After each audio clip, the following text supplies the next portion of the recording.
votre invitation aussi a été pour moi l'occasion d'approfondir une réflexion quand même que je mène depuis pas mal d'années sur ces questions, mais en faisant une espèce de pas de côté, c'est-à-dire en m'intéressant surtout à ce qui pour moi relève des nouvelles formes, comme je le dirai en conclusion, de théologie de la libération. Alors, bien sûr, en un quart d'heure, j'essaierai de synthétiser une réflexion qui est déjà très synthétique dans un texte qui va être publié, je crois, collectivement. Et je voudrais simplement aborder quatre points. Donc, effectivement, si cette table ronde porte sur des questions de théologie, comme vient de dire notre présidente, mon approche est d'abord celle d'une sociologue qui travaille depuis très longtemps sur la manière dont les femmes se mettent en mouvement. Et les mouvements dont il sera question ici dans ce très court exposé, ce sont les mouvements féministes qui se réclament de l'islam ou du judaïsme tels qu'ils se sont propagés à partir de la fin des années 1980 comme une partie de ce que l'on appelait la troisième vague du féminisme.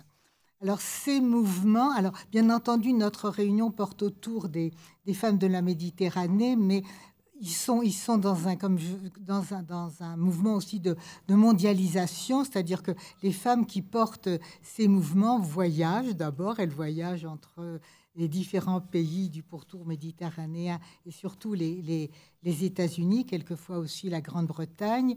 Et de toute manière, l'horizon religieux par rapport auquel elle se situe, c'est un horizon religieux qui s'origine par les grands récits, les grands mythes, etc., dans le pourtour méditerranéen.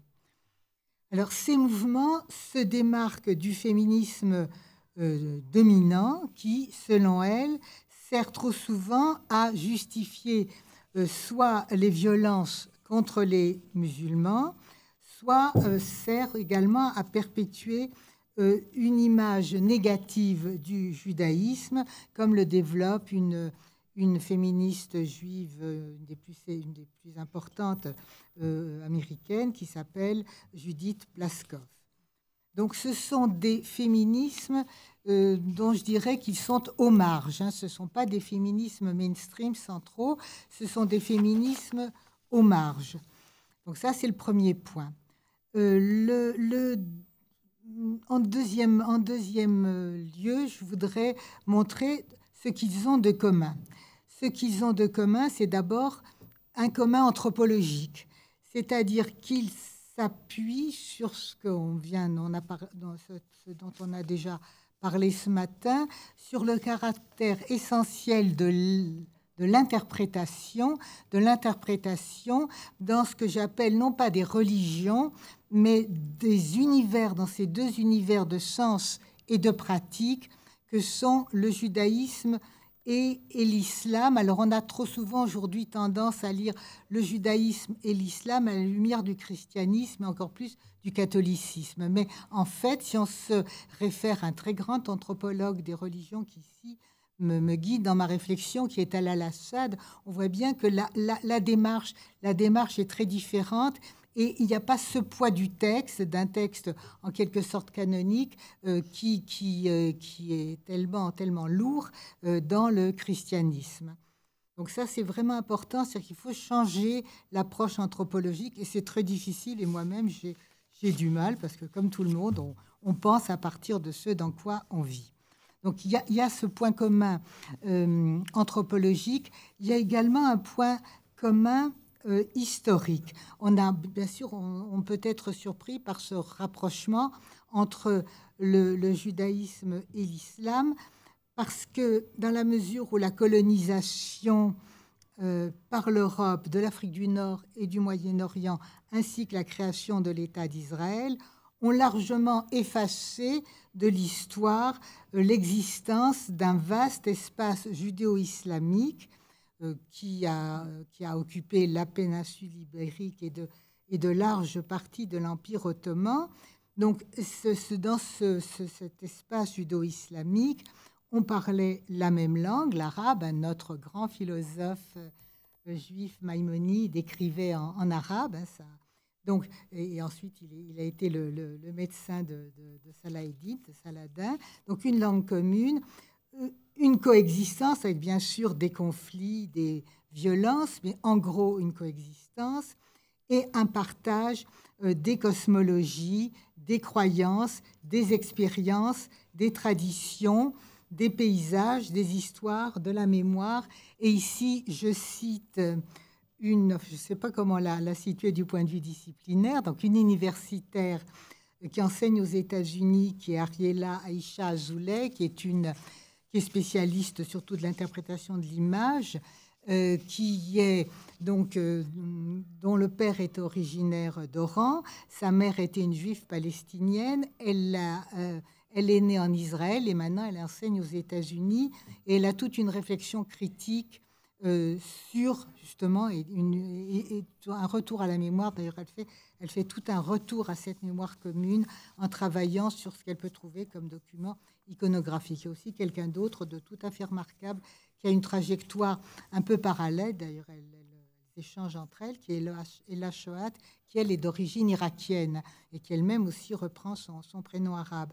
Donc ce sont des choses qui ont été effacées de la mémoire, et Ella Shohat travaille beaucoup sur ce qu'il en est de l'effacement de cette mémoire du judéo-musulman et du judéo-arabe, mais il y a quand même un mouvement là de retour à quelque chose d'une mémoire commune.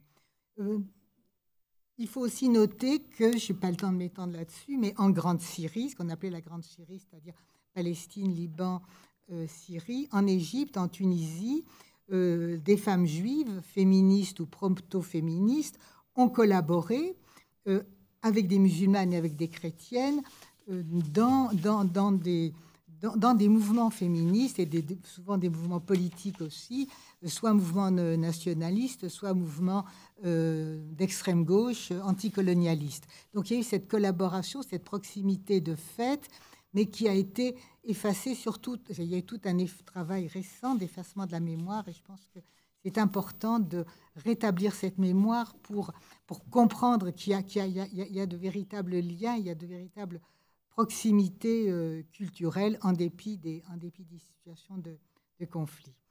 Alors, pour en venir maintenant, après ces quelques rappels, et ça, ce sera mon troisième point, au contexte contemporain, je commencerai par le féminisme islamique, qui est quand même relativement connu, qui a développé et qui continue à développer une herméneutique scripturaire, non seulement du Coran, mais de la Sunna, c'est-à-dire des hadiths, mais également, plus généralement, de la tradition. Et cette herméneutique, cette nouvelle interprétation, aboutit à mettre en question non seulement le patriarcat, c'est-à-dire l'autorité masculine, mais toutes les formes de pouvoir politique qui imposent arbitrairement des lois aux femmes et aux hommes, en prétendant s'inspirer de la loi divine. Donc, ce projet, le féminisme islamique, il est également fondamentalement politique, je dirais même démocratique, et même laïque, dans une laïcité telle qu'on peut la concevoir dans le monde musulman, c'est-à-dire demandant un État civil, et il y a des quantités de textes là-dessus.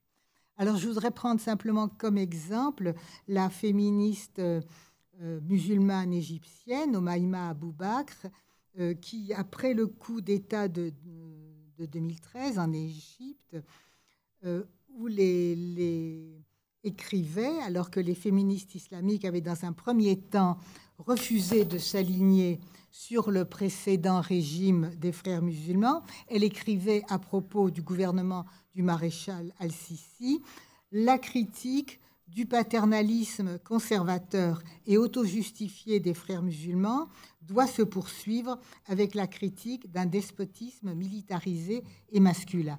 Et Omaïma Abou Bakr, par ailleurs, est historienne, et elle a rappelé l'existence de grandes théologiennes musulmanes dans la période qui équivaut à celle du Moyen-Âge, de grandes femmes commerçantes, écrivaines, etc.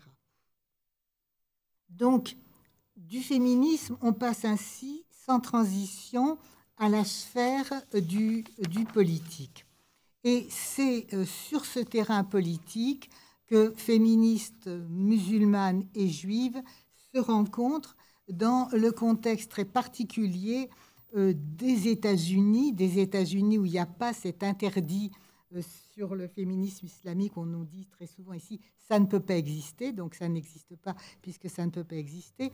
Elles se rencontrent dans ce contexte très particulier des États-Unis où les questions religieuses ne sont pas reléguées dans des espaces à part, mais les questions religieuses sont largement enseignées dans les universités, par exemple à la Harvard Divinity School, etc. Et donc, du coup, toutes ces femmes sont ensemble dans les universités et les idées, elles se rencontrent, les idées circulent, s'échangent. Donc, l'atmosphère est très, très différente. Donc, il y a en outre donc il y a cette passerelle aux États-Unis, cette passerelle universitaire qui est vraiment, vraiment importante et une légitimité qui vient de la place de ces femmes dans les universités. Et puis il y a une autre passerelle que constituent les femmes à la fois musulmanes et juives de couleur, dont certaines sont à la fois bien sûr de couleur, c'est-à-dire soit latino, soit venant de la Caraïbe, soit afro-américaines, et en même temps, et croyantes, bien sûr, et dont certaines s'affirment aussi en même temps comme lesbiennes et queer. Donc, il y a quelque chose de très, très différent, et elles se retrouvent avec un ennemi commun qui est le suprématisme blanc. Hein. Donc, il y a par exemple une féministe juive américaine qui s'appelle Rachel Faulkner, qui est venue apporter un soutien massif, public, à la députée musulmane noire Ilhan Omar. Hein. Donc ces rencontres ne sont pas du tout, elles ne sont pas fortuites. Hein.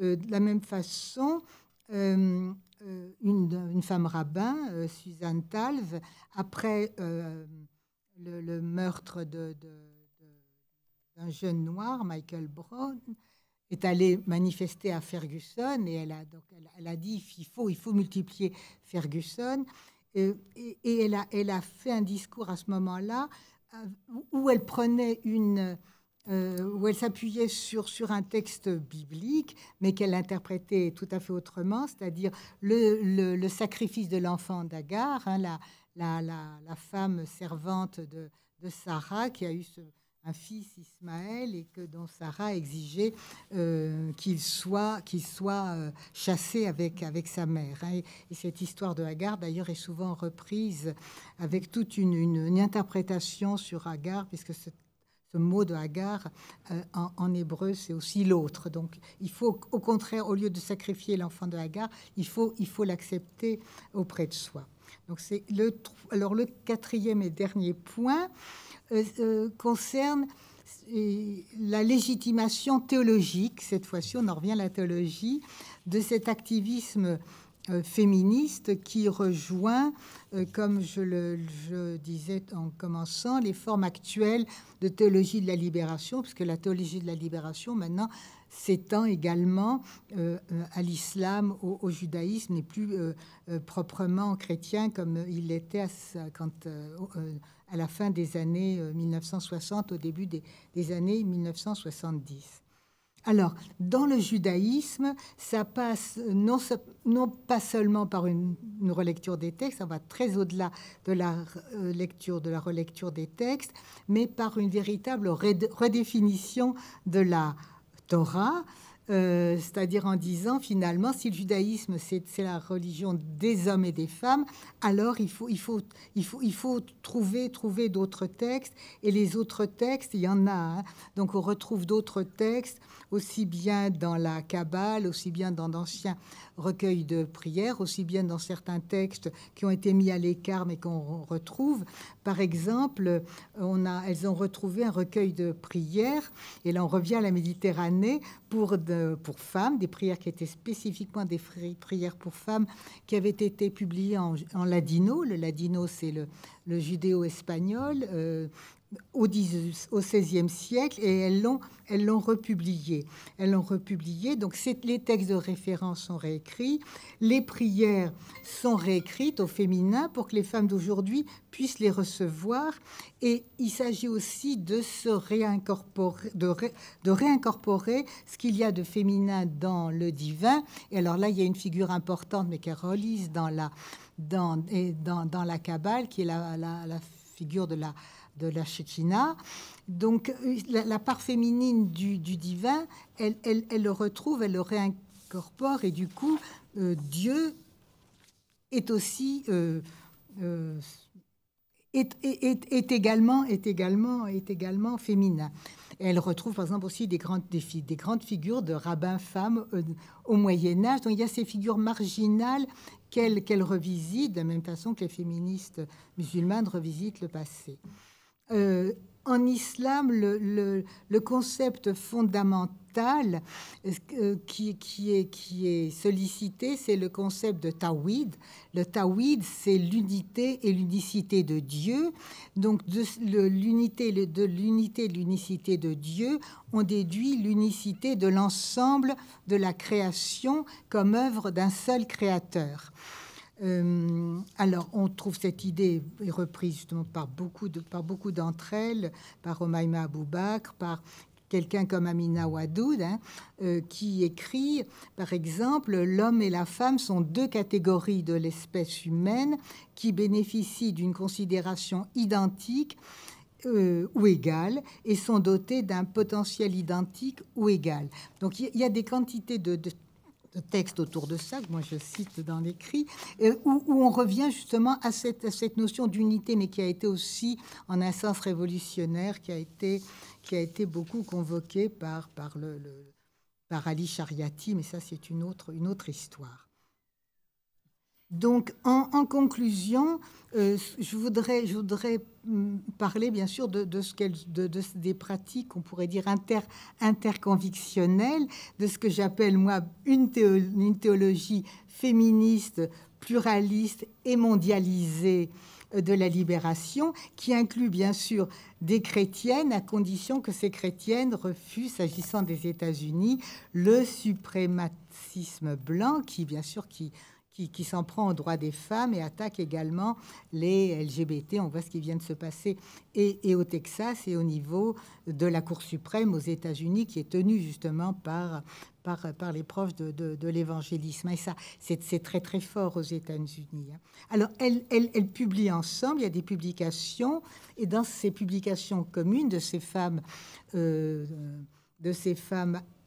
musulmanes, juives et quelques chrétiennes anti-suprémacistes blancs, elles expriment le même souci de transformation sociale, d'équité et de justice. Et pour elles, ce qui caractérise le féminisme d'aujourd'hui, là je cite, c'est l'analyse dans toute leur complexité de toutes ces formes d'oppression que sont le racisme, le sexisme, le classisme, l'impérialisme colonial, l'hétérosexisme, et elles disent, et la liste ne s'arrête pas là.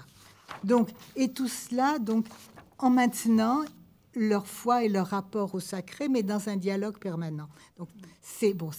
Encore une fois, ce sont des femmes aux marges. C'est une minorité. Moi, il me semble que c'est une minorité, moi, qui m'inspire et que je trouve inspirante. Voilà. Je vous remercie.